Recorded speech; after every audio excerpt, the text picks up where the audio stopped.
Hello आर्मीज। आपको तो पता ही है कि सभी मेंबर्स अरिरंग की प्रमोशन के लिए अलग अलग शोज पर नजर आ रहे हैं। वैसे ही वी भी एक शो पर नजर आए। वी इस शो पर इतने प्यार से बात कर रहे थे ना, और वो अपनी पूरी जर्नी के बारे में बताते हैं। इसलिए इस वीडियो को एंड तक जरूर देखना। चलिए शुरू करते हैं। वीडियो शुरू होती है और शो का होस्ट बोलता है, हेलो दोस्तों, फेरी टेबल में आपका स्वागत है। आज हमारे पास मुझे हाल ही में उसका एक लंबा संदेश मिला। उन्होंने मैसेज किया, हेलो, मुझे आपका नंबर एक कॉमन फ्रेंड से मिला। शूटिंग से पहले आपसे एक बार मिलना अच्छा लगेगा। मैंने कहा जरूर मिल सकते हैं, और हम मिले। उन्हें मोस्ट हैंडसम मैन का फर्स्ट नंबर का दर्जा मिला है। वो पर्सन बीटीएस के वी हैं। वो बहुत ही आकर्षक पर्सन हैं। आज हम उनकी आइज का 5 मिनट के लिए क्लोजअप शॉट लेंगे। उनकी प्रतिभा को देखकर मुझे पूरी तरह से समझ आ गया कि लोग उनसे इतना प्यार क्यों करते हैं। जब मैं उनसे मिला तो मैं भी उन्हें देखता ही रह गया। आज उनसे बीटीएस के बारे में बात करेंगे, और मैंने उनके साथ खाने के लिए ये खाना तैयार किया है। और फिर वी आते हैं और बेल बजाते हैं। वो अपने साथ बहुत सारा सामान लेकर आते हैं और बोलते हैं, मेरी मम्मी ने कहा था लेकर जाने के लिए। वी फिर डॉग को देखते हुए बोलते हैं, ये कितना प्यारा है। और फिर कैमरे को देखकर नमस्ते बोलते हैं और डिब्बा नीचे रखते हुए बोलते हैं, ये किमची है, ये मेरी दादी की किमची है।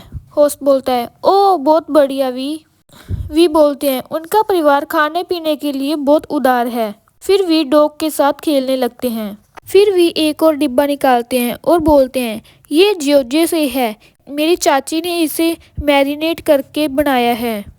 बार बार डॉग उनके पास आ रहा होता है तो फिर वो डॉग को किस करते हैं।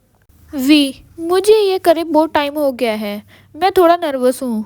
फिर वी एक और गिफ्ट देते हैं और बोलते हैं, मुझे इसकी खुशबू बहुत पसंद है, रूम बहुत अच्छा महकता है। Host, thank you. शो का होस्ट इतना सब देखकर इतना खुश हो रहा था ना। ये सब चीज़ें मेरे घर पर थी, मेरे पास देने के लिए ज़्यादा कुछ नहीं है, इसलिए मैं ये चीज़ें ले आया। होस्ट बोलता है, तुम पहले ही बहुत कुछ ले आए हो।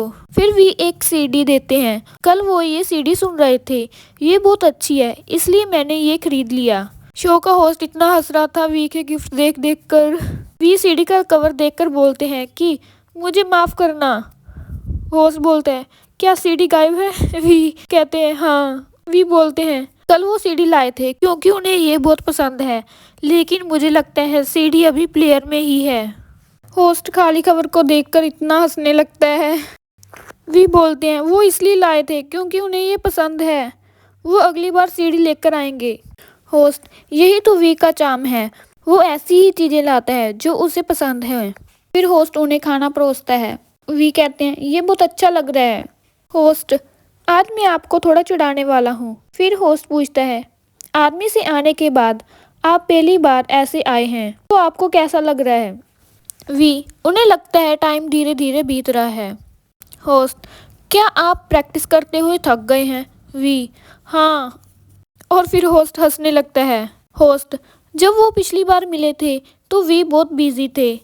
मैंने पूछा, आप इतना बिजी क्यों हैं, और आप काफ़ी टाइम से इस एल्बम की तैयारी कर रहे हैं? वी, हाँ, जुलाई से हम इस पर काम कर रहे हैं। होस्ट, काफ़ी टाइम हो जाने से लोगों को इससे बहुत उम्मीद है।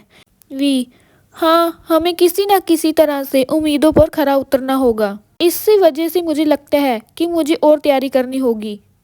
अगले हफ्ते हमें वीडियो शूट पर भी जाना है। होस्ट, क्या आप इसे कोरिया में नहीं कर रहे? वी, नहीं, हम इसे पुर्तगाल में कर रहे हैं। हम एक बोट रेंट पर लेंगे और उसी में शूट करेंगे। क्या आपको ये बताने की अनुमति है? वी सोचते हैं और बोलते हैं, हाँ, मार्च में ये आ जाएगा। होस्ट, आपको गुंगवाओं में परफॉर्मेंस देनी है, क्या आप लोगों को परमिशन मिल गई? वी, हाँ, हमने कुछ टाइम पहले ही इसकी अनुमति की बात की थी। ये बहुत अच्छा है कि हम वहाँ परफॉर्म कर रहे हैं और कोई भी आकर उसे देख सकता है। फिर भी बताते हैं कि अरिरंग टाइटल ट्रैक नहीं है, ये एल्बम का नाम है। सॉन्ग बिल्कुल अलग है। होस्ट पूछता है, क्या कोई गाना है जो अरिरंग से मेल खाता हो? वी बोलते हैं, मुझे ये पता नहीं, और फिर हंसने लगते हैं। होस्ट, चलो पहले खाना खा लेते हैं, तुम मेरी बातों की वजह से खाना नहीं खा पा रहे। और फिर वो खाना खाने लगते हैं। होस्ट, आपने पहली बार सिंगर बनने का फैसला कब लिया था? एलिमेंट्री स्कूल में, जब मुझे जॉब करने के लिए कहा गया। तब मैं अकेला था जब मैंने बोला कि मुझे सिंगर बनना है, और दादी ने मुझे बताया कि ऐसे लोग ही सिर्फ सिंगर और एक्टर बनते हैं। होस्ट, हाँ, फैमिली वाले हमेशा इसके खिलाफ ही होते हैं। होस्ट बताता है कि मैंने कहा था कि हम 5 मिनट के लिए आपकी फेस, नाक और आईज का क्लोजअप शॉट लेंगे क्योंकि आप बहुत हैंडसम हैं। और वी सुनते ही शर्मा जाते हैं। फिर वी बताते हैं कि मेरी दादी उनकी तारीफ करती थी और कहती थी ऐसे अच्छे लोग ही केवल सिंगर बनते हैं, और मैंने इसे बस स्वीकार कर लिया। होस्ट, जियोजी में ये बहुत बड़ा सपना रहा होगा। फिर भी बोलते हैं मेरे मॉम डैड जियोजी में रहते थे, मैं अपने दादा दादी के साथ रहता था। मेरा होम टाउन डेगू है, लेकिन वो लोग जियोजंग रहने लगे और मैंने प्राइमरी और मिडिल स्कूल वहीं किया है, और फिर मैंने हाई स्कूल के लिए सियोल चला गया। होस्ट, उस टाइम किसने सोचा होगा कि तुम इतने बड़े वर्ल्ड स्टार बनोगे? वी फिर शर्माने लगते हैं।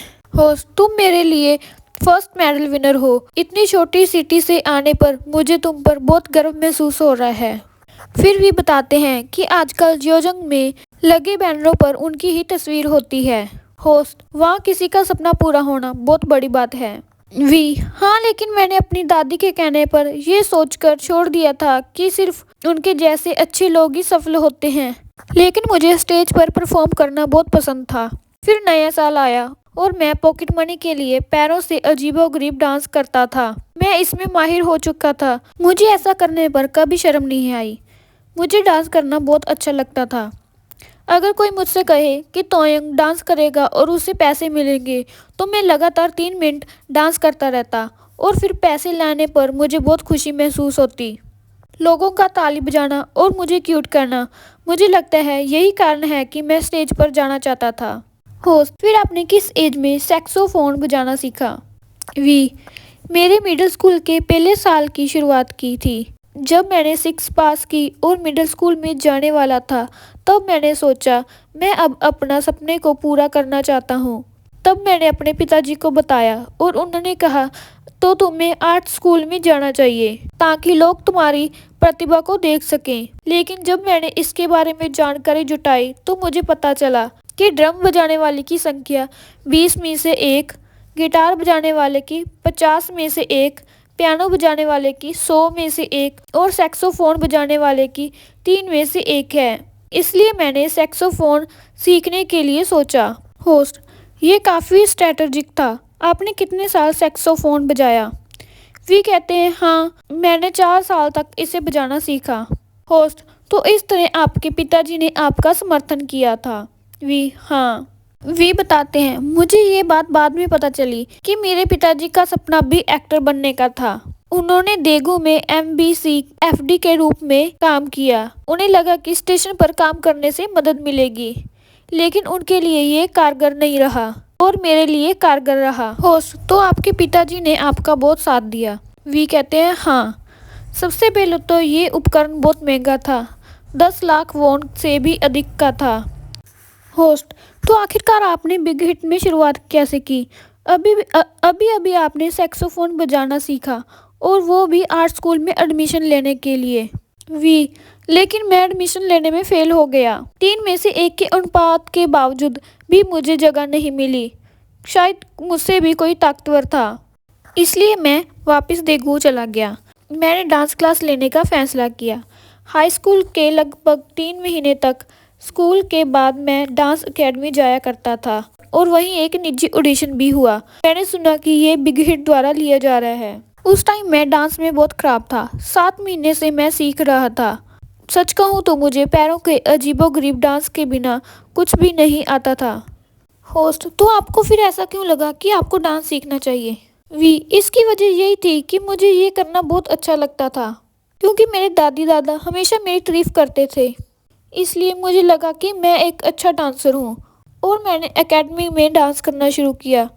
फिर मुझे पता चला कि मैं इतना अच्छा नहीं हूँ। होस्ट, तो आपको बिग हिट के ऑडिशन के बारे में लगभग 7 महीने बाद पता चला? वी कहते हैं हाँ। वीडियो बहुत लंबी हो रही थी, इसलिए अगला पार्ट 2 में होगा। आप ज़रूर देखना, इसमें वी अपने बारे में बताते हैं कि उन्होंने कैसे ऑडिशन दिया, वो कैसे सिलेक्ट हुए और ऑडिशन में उन्होंने क्या कर कर दिखाया।